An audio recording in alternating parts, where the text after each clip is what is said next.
Bonjour à tous et bienvenue dans ce 20e épisode des chroniques de Youssef Indy et bien sûr bienvenue en démocratie. On va y revenir sur cette démocratie française. Avant tout, je vous invite comme d'habitude à soutenir cette chaîne plus que jamais via Tipeee et PayPal dans la description de la vidéo. Également vous abonner à Patreon, j'ai créé une page Patreon, vous êtes déjà nombreux à vous être abonnés. Continuez à vous abonner, je ferai une première vidéo, j'ai commencé déjà à recevoir des questions, donc je ferai une première vidéo sur Patreon, donc destinée exclusivement aux abonnés, où je répondrai à ces questions début juin, si Dieu veut, après mon audition, auprès de la police antiterroriste, on va y venir. Donc voilà, allez dans la description de cette vidéo, abonnez-vous à Patreon, soutenez cette chaîne pour que je puisse poursuivre de façon hebdomadaire les publications de mes chroniques sur YouTube via Tipeee et via PayPal. Bon, entrons dans le vif du sujet. Le sujet d'aujourd'hui, ce n'est pas moi, vous verrez que simplement je pars de mon cas pour élargir, mais c'est tout de même une situation assez grave qui traduit une dérive du système politique et du régime français actuel. Alors, pour vous donner l'essentiel des éléments, je suis convoqué par la police antiterroriste, mais plus précisément ce qu'on appelle le GLAT, G-L-A-T, groupe de lutte antiterroriste. Alors ce groupe ne s'occupe pas du terrorisme en tant que tel, mais c'est un groupe annexe de la sous-direction antiterroriste, c'est-à-dire qui s'occupe des histoires de faux colis piégés, de personnes radicalisées qui sortent de prison, le suivi de ces personnes, et l'apologie de terrorisme. Et dans ce contexte de guerre au Proche-Orient, les menaces antisémites et les apologies du terrorisme se multiplient. Oui, en France, depuis l'attentat d'Arras le 13 octobre, les fausses alertes à la bombe se multiplient elles aussi, dans les musées, dans les gares, les aéroports. Plus de 60 enquêtes ont été ouvertes, des enquêtes menées par les groupes de lutte antiterroriste, les GLAT, les GLAT, unités de policiers peu connues du grand public, mais qui se révèlent très précieuses, William Molinier. Ils sont 210 enquêteurs spécialisés répartis partout en France. Les GLAT traitent les affaires dites périphériques, c'est-à-dire celles en lien avec les phénomènes terroristes, mais qui ne relèvent pas directement de cette qualification. Leur activité a explosé ces dernières semaines. Chaque groupe était d'ordinaire saisi d'1 à 2 enquêtes chaque mois, mais après l'attentat d'Arras, ce rythme est passé à 1 par jour, selon une source policière. Il s'agit principalement d'affaires d'apologie du terrorisme, de fausses alertes à la bombe ou de contrôle administratif pour les sortants de prison radicalisés. Ils sont spécialisés sur les signaux faibles, la menace de bas de spectre, poursuit un enquêteur. Et c'est justement ce niveau de menace qui est en ce moment regardé de très près, car un individu peu radicalisé en apparence peut passer à l'acte très rapidement.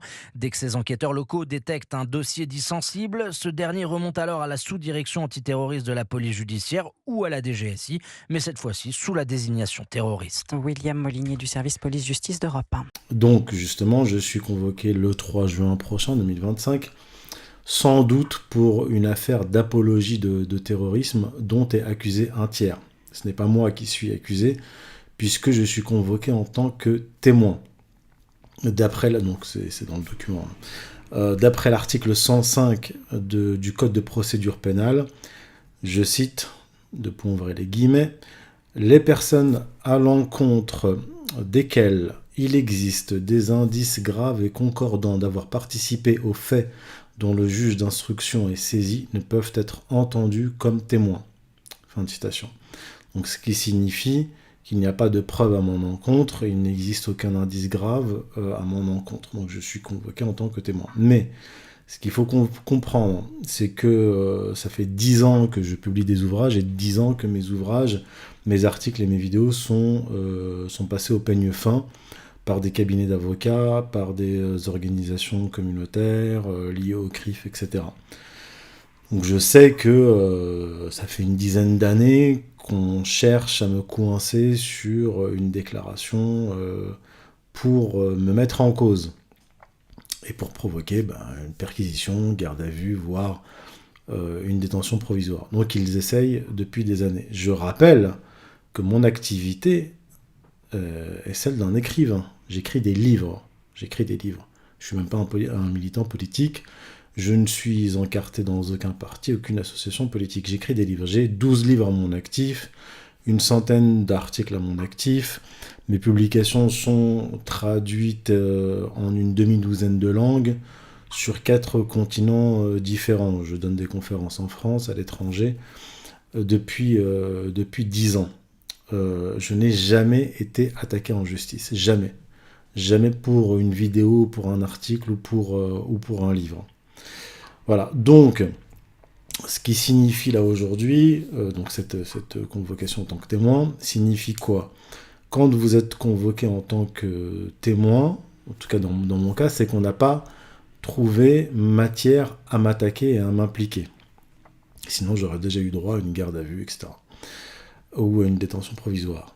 Donc, on me convoque pour me passer à la question, pour me poser certainement des questions pièges, pour que je m'auto-accuse, c'est-à-dire pour que je tombe dans le piège, que je dise quelque chose qui se retourne contre moi, et là, à la fin de l'audition, je pourrais éventuellement, c'est rare, mais ça peut arriver, éventuellement être placé en garde à vue. Donc c'est de cela qu'il s'agit. Maintenant, qu'est-ce qui me motive cela ? Je vous l'ai déjà dit, il y a un certain nombre d'affaires depuis octobre 2023, d'affaires de condamnation, de perquisition, de mise en détention provisoire, de garde à vue, d'audition, notamment de députés ou de futurs députés, d'hommes politiques, Rima Hassan, le cégétiste Anas Kazib, etc., Mathilde Panot, il me semble aussi. Or, dans de nombreux cas, il s'agit de plaintes ou de signalements déposés par une association de 50 avocats, dont j'en ai déjà parlé, dont Olivier Pardo, qui est l'avocat de Benyamin Netanyahou en France, qui est l'avocat aussi du président azéri, donc d'Azerbaïdjan, Aliyev, et qui est aussi l'avocat de Éric Zemmour, donc l'avocat de gens très respectables, très honorables, qui n'ont pas de sang sur les mains. Voilà. Donc, et aussi Sarah Salman, qui est une avocate pro-israélienne elle aussi, qui fait des appels aux dons défiscalisés pour l'armée israélienne. Donc on a des gens qui soutiennent le gouvernement de Benyamin Netanyahou. Je rappelle que Benyamin Netanyahou fait l'objet d'un mandat d'arrêt international pour crimes de guerre et crimes contre l'humanité par la Cour pénale internationale, et que plusieurs ordonnances ont été émises par la Cour internationale de justice, non pas pour condamner, parce que ça ne se passe pas comme ça, mais pour ordonner à Israël de cesser ces actions qui ont un caractère génocidaire. J'ai déjà parlé de tout ça.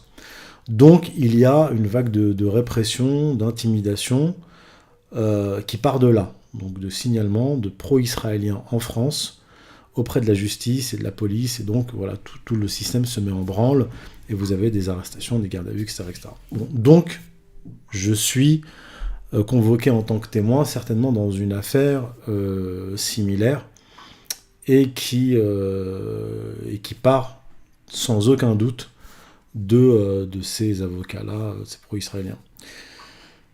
Donc, sachant qu'il n'y a pas à ce jour de déclaration de ma part ou d'écrits qui sont condamnables, rien à voir non plus avec de l'apologie de terrorisme, puisque mon travail consiste à faire de la recherche historique et de l'analyse, donc à expliquer, pas à justifier, mais à expliquer. Une fois que j'ai expliqué, chacun est libre d'en tirer ses conclusions. Mais visiblement, mes explications dérangent. D'autant plus que quasi-totalité de mes sources, quand je travaille sur un sujet, je vais à la source. Voilà. Quand je travaille sur Israël, je cite des Israéliens, et si je travaille sur les frères musulmans, je vais citer des frères musulmans ou des anciens frères musulmans. Voilà. Petit aparté par rapport à l'actualité. Alors toutefois, je remarque que, à ma connaissance, aucune personnalité française pro-israélienne ayant tenu des propos faisant l'apologie des crimes de guerre commis par l'État d'Israël, des crimes contre l'humanité commis par l'État d'Israël, de l'apologie de nettoyage ethnique des Palestiniens, n'ont été convoqués par la police ou par un juge.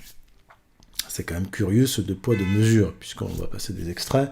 Il y a quand même des personnalités en France qui font des appels au massacre des Palestiniens, de l'expulsion des Palestiniens, et qui disent des Palestiniens qu'ils sont un cancer. Parce qu'ils savent aujourd'hui le cancer qu'est cette population qui est aujourd'hui à qui on a tout donné. Les civils à Gaza sont autant responsables que les membres du Hamas et du djihad islamique. Tout cela devra à un moment ou à un autre être payé et être payé au prix fort. Et donc effectivement, on ne peut que soutenir le plan Trump et décider une bonne fois pour toutes que la bande de Gaza doit devenir une zone vierge. Il faut que ces gens-là aillent vivre ailleurs, qu'une génération entière puisse aller se ressourcer mentalement dans d'autres univers, mais certainement pas à côté des Israéliens, à côté des Juifs, qu'ils veulent de toute façon éradiquer, exterminer. C'est terminé ce temps-là. Ce temps est terminé. Il faut récupérer tous les otages et une fois que tous les otages seront récupérés, il faut vider la bande de Gaza. Qui de toute façon soutiennent un État dont les dirigeants, comme Benjamin Netanyahou, parlent de peuple de la lumière et de peuple des ténèbres, et dont le ministre de la Défense, jusqu'à une période récente, en tout cas au moment du début du massacre à Gaza, du génocide tout au long de l'année 2024, Yoav Gallant a déclaré que les Palestiniens étaient des animaux humains, on coupe l'eau, l'électricité, la nourriture, ce sont des animaux humains, nous les traitons comme tels. Donc voilà, on a des gens qui soutiennent ce gouvernement et qui font en sorte que ceux qui critiquent cet État se retrouvent en prison, ou au moins auditionnés. Voilà où on en est aujourd'hui. Voilà pour la situation française.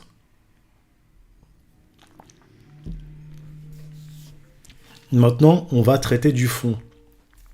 Puisqu'il est question de terrorisme, d'apologie du terrorisme, etc., il faut quand même qu'on aille aux définitions et aux catégories juridiques. Parce qu'il faut arrêter de raconter n'importe quoi sur le sujet. Donc, je vais vous citer le dictionnaire pratique du droit humanitaire, publié par Médecins sans frontières. Donc je cite. Définition du terrorisme. Ce terme n'a pas de définition précise en droit international. Il reste chargé de connotations politiques et idéologiques. Une personne peut être considérée comme un terroriste par les uns et un combattant de la liberté par les autres. Les Nations Unies ainsi que l'Union européenne tentent depuis des années de parvenir à une définition acceptable par tous. Cependant, jusqu'à aujourd'hui, aucune définition n'a fait consensus. Fin de citation. Maintenant, je vais plutôt passer des extraits d'un entretien de Yohann Soufi, qui est avocat spécialisé dans le domaine de la justice pénale internationale et des droits de l'homme. Il a participé à divers procès devant des tribunaux internationaux et des organes des Nations Unies travaillant sur des affaires liées à des crimes de guerre, des crimes contre l'humanité et des violations des droits de l'homme. Depuis mars 2023, il est conseil juridique et stratégique du procureur général d'Ukraine. De 2020 à 2022, Yohann Soufi a été chef du bureau juridique de l'Office de secours et de travaux des Nations Unies pour les réfugiés de Palestine, l'UNRWA, à Gaza. Donc là, je vais vous passer un premier entretien, un extrait d'un entretien qu'il a accordé à France Culture le 13 octobre 2023, donc tout au début de la guerre à Gaza. Donc, on lui pose la question sur le terrorisme, et écoutez donc ce qu'il répond. Oui, c'est un terme juridique, c'est avant tout un terme politique, médiatique, mais au point de vue du droit pénal et d'un point de vue juridique, c'est avant tout un terme de droit national. Par exemple, en France, le terrorisme, c'est l'article 421.1 du Code pénal qui le définit comme le fait de mener une certaine catégorie d'actes dans le but de créer un sentiment de terreur, notamment parmi la population. Au niveau international, il y a aussi de nombreuses conventions qui régulent qui régulent le terrorisme, mais il n'y a pas de définition universellement acceptée par la communauté internationale et donc par les textes juridiques du terrorisme. Donc, Yohann Soufi nous explique qu'il n'y a pas de définition universellement acceptée par la communauté internationale et donc par les textes juridiques du terrorisme. Voilà, on l'a entendu. J'ai une remarque. Si la définition est nationale, Comment se fait-il que des personnes en France soient emprisonnées, mises en garde à vue, mises en examen, en détention provisoire, pour un commentaire ou des commentaires qu'ils ont produits sur des actes commis dans un autre pays? C'est vraiment, là, c'est une question que je pose, que je pose aux juristes. J'aimerais comprendre comment cela fonctionne. Et donc, à propos de la définition du terrorisme par le Conseil de sécurité de l'ONU, Yohann Soufi répond ceci au micro de France Culture. Écoutons-le. Au niveau de la définition, effectivement, elle est communément admise, et d'ailleurs, elle reprend dans les grands termes aussi la définition française, qui est en gros créer la peur parmi la société civile. Les deux pierres d'achoppement, en fait, de cette définition, et ce qui pose un problème au niveau politique, c'est, dans un premier temps, le terrorisme d'État. Est-ce qu'un État, lorsqu'il crée une terreur parmi la population civile, est un État terroriste? La seconde dimension, c'est les mouvements de résistance et de libération nationale. Est-ce que, pour se libérer, par exemple, du joug de la colonisation, une forme de terreur parmi la population, par exemple avec les techniques de l'ANC en Afrique du Sud, est-ce que ça c'est autorisé ou pas par le droit international? Et donc les États ne sont pas tous sur la même ligne, et vous comprenez pourquoi dans ce contexte-là, le conflit israélo-palestinien, il est au centre du débat, parce qu'il touche à ces deux questions. Donc, il nous parle de la définition du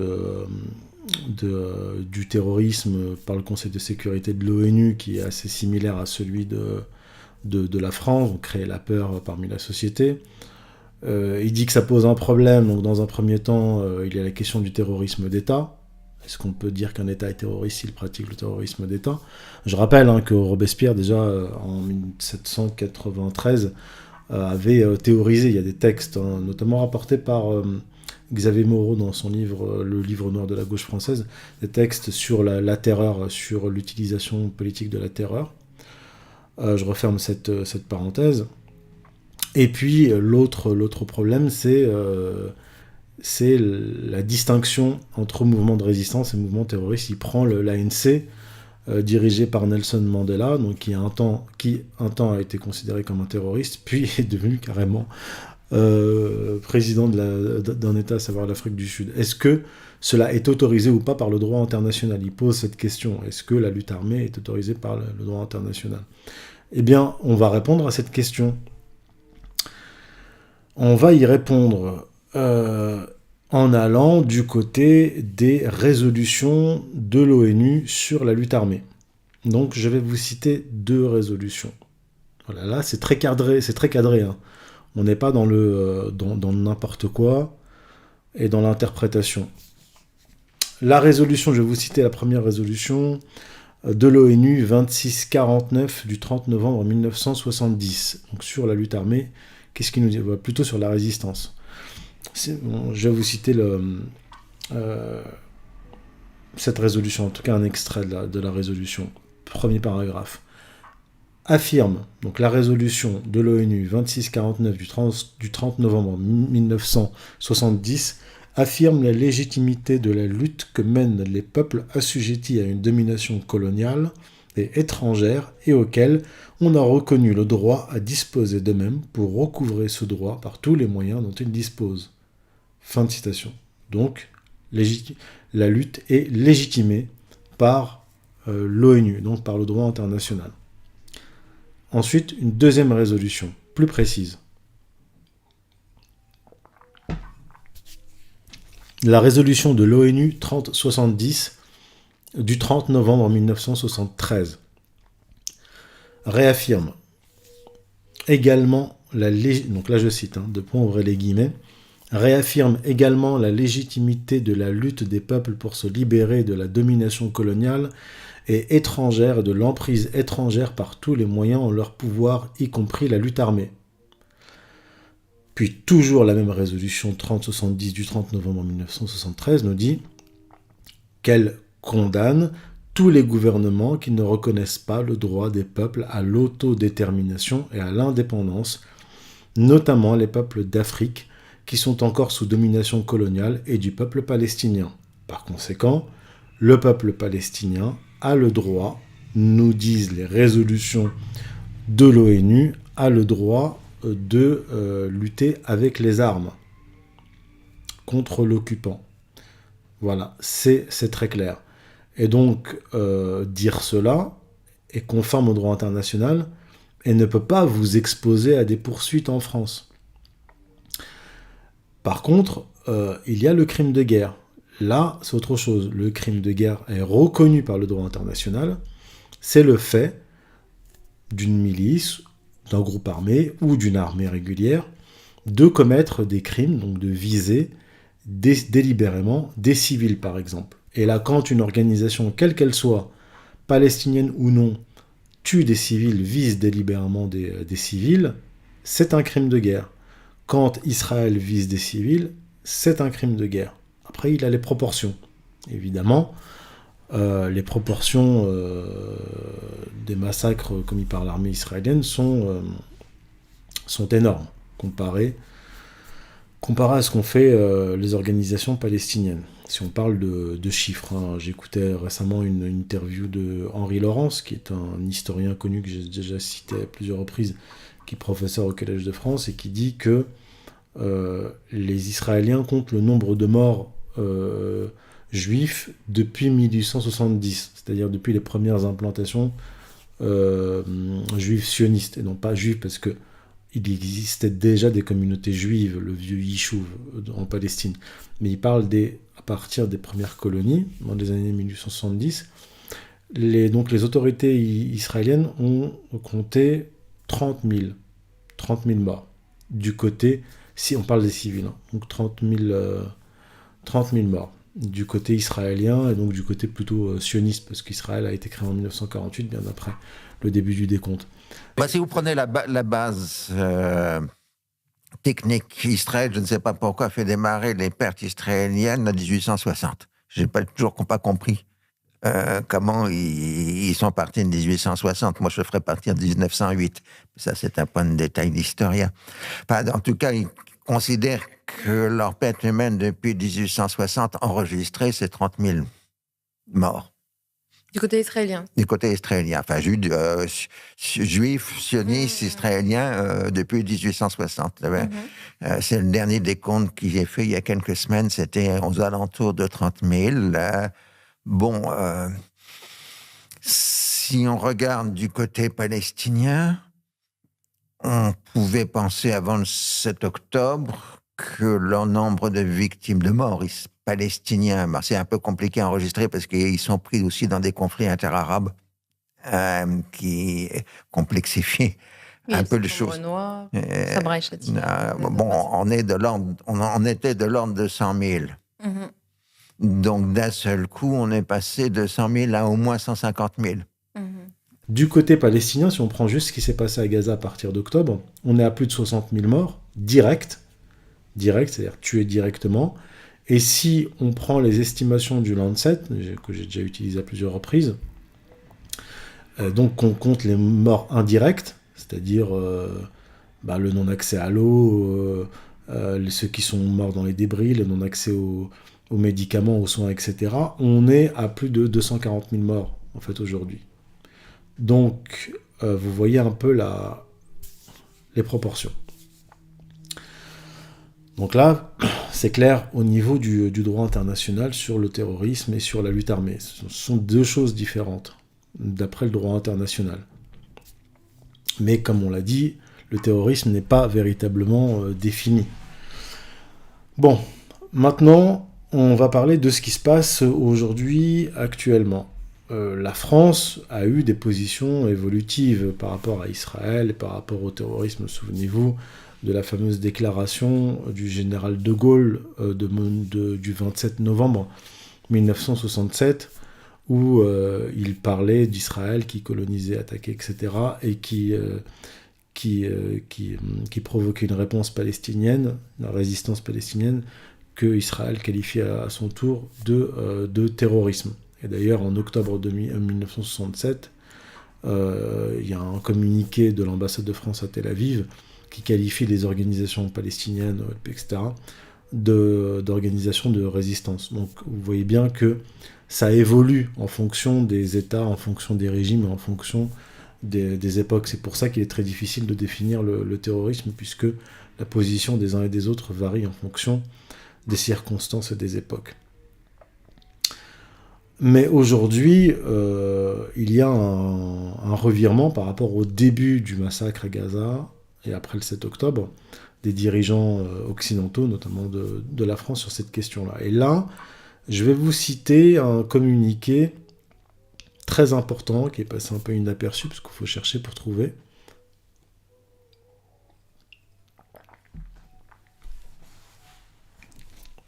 Communiqué de l'ambassade de France, donc du Quai d'Orsay, à Londres, un communiqué du 19 mai 2025, donc il y a quelques jours. Titré « Israël, territoire palestinien, déclaration conjointe des dirigeants de la France, du Royaume-Uni et du Canada sur la situation à Gaza et en Cisjordanie ». Donc voici quelques extraits que je vais vous lire. C'est très important. Écoutez avec attention, parce que là on voit un revirement. Nous nous opposons fermement à l'extension des opérations militaires israéliennes à Gaza. Le niveau de souffrance humaine à Gaza est intolérable. L'annonce faite hier par Israël d'autoriser l'entrée d'une quantité minimale de nourriture dans la bande de Gaza est tout à fait insuffisante. Nous demandons au gouvernement israélien d'arrêter ses opérations militaires à Gaza et d'autoriser immédiatement l'entrée de l'aide humanitaire dans la bande de Gaza. Cela doit inclure un engagement avec les Nations Unies pour assurer la reprise de l'acheminement de l'aide dans le respect du droit humanitaire. Nous demandons au Hamas de libérer immédiatement les derniers otages qu'il retient si cruellement depuis le 7 octobre 2023. Le refus du gouvernement israélien d'apporter une aide humanitaire essentielle à la population civile est inacceptable et risque d'enfreindre le droit international humanitaire. Nous condamnons le langage odieux utilisé récemment par des membres du gouvernement israélien et la menace agitée d'un déplacement forcé des civils confrontés à la destruction désespérante de Gaza. Le déplacement forcé permanent est une violation du droit international humanitaire. Israël a subi un attentat atroce le 7 octobre. Nous avons toujours soutenu le droit d'Israël à défendre les Israéliens contre le terrorisme. Mais cette escalade est totalement disproportionnée. Nous ne resterons pas les bras croisés pendant que le gouvernement Netanyahou poursuit ses actions scandaleuses. Si Israël ne met pas fin à la nouvelle offensive militaire et ne lève pas ses restrictions sur l'aide humanitaire, nous prendrons d'autres mesures concrètes en réponse. Nous nous opposons à toute tentative d'expansion des colonies en Cisjordanie. Israël doit mettre fin aux implantations qui sont illégales et compromettent la viabilité d'un État palestinien ainsi que la sécurité des Israéliens et des Palestiniens. Nous n'hésiterons pas à prendre d'autres mesures, y compris des sanctions ciblées. Nous sommes déterminés à reconnaître un État palestinien en tant que contribution à la réalisation d'une solution à deux États et nous sommes prêts à travailler avec d'autres à cette fin. Fin de citation. Donc on voit un changement de ton radical qui est la conséquence de ce que j'ai expliqué ces dernières semaines, de l'évolution des États-Unis par rapport à Israël et surtout par rapport au gouvernement israélien que l'administration Trump est en train de lâcher, pour des raisons sur lesquelles je ne reviendrai pas ici, puisque je les ai déjà expliquées dans mes vidéos des précédentes semaines. Donc on voit que le rapport de force géopolitique mondial entraîne une accélération historique et déjà les procédures qui sont engagées en France contre les critiques d'Israël sont dépassées par les événements. C'est-à-dire que les condamnations, les convocations et les jugements qui vont venir qui vont arriver là dans les prochains mois vont apparaître comme scandaleux puisque ce sera le fait d'attaques de relais du gouvernement Netanyahou en France, notamment de son avocat Olivier Pardo.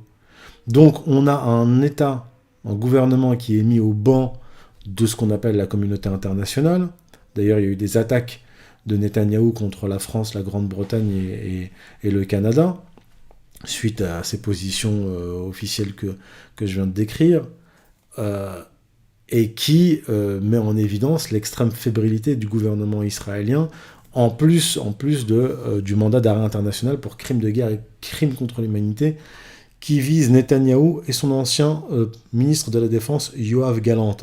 Donc aujourd'hui, la France est dans une situation où elle se retrouve en train de faire le sale boulot pour les Israéliens, pour le gouvernement Netanyahou, c'est-à-dire attaquer ceux que le gouvernement Netanyahou et ses relais considèrent comme des ennemis politiques sur le territoire français, pour avoir critiqué le gouvernement de Netanyahou ou pour avoir soutenu les Palestiniens, ou avoir tenu des propos qui rentreraient dans le cadre je parle bien au conditionnel, qui rentreraient dans le cadre d'apologie de terrorisme, alors que parfois ils sont conformes au droit international que je viens de vous citer. Pendant très longtemps, j'étais très réticent à utiliser ce mot, parce que pour des raisons, c'est trop long à expliquer ici, à la fois juridiques, mais aussi historiques.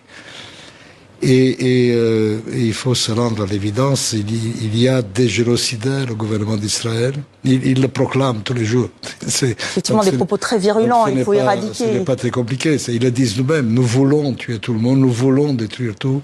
Ça, ce sont des propos génocidaires. Et l'armée se livre à des actes qui sont, à minima, des actes massifs de crimes de guerre et de crimes contre l'humanité. Donc j'en ai fini pour aujourd'hui. Donc je vous rappelle que je suis convoqué par la police antiterroriste, le GLAT, le groupe de lutte antiterroriste, en tant que témoin. Donc strictement rien ne m'est reproché, mais on va essayer de me poser certainement des questions pièges et de me faire sortir de la case témoin à la case accusé. Voilà où on en est aujourd'hui. Donc, je vous invite très vivement à soutenir cette chaîne via Tipeee et PayPal dans la description de la vidéo, et à vous abonner à mon compte, à mon Patreon, sur lequel je vais publier, pour commencer au moins une fois par mois, une vidéo de réponse aux questions qui me sont déjà posées par les abonnés de Patreon. Voilà, alors je vous dis, si Dieu veut, à mercredi prochain, sachant que mon audition a lieu le mardi 3 juin, et que si tout se passe bien, je pourrai faire ma vidéo du mercredi. Sinon, si vous n'avez pas de mes nouvelles le 4 juin, c'est que je suis en garde à vue. Bon, je vous remercie en tout cas, je vous dis à très bientôt, et n'ayez aucune crainte, ayez confiance en Dieu. À bientôt.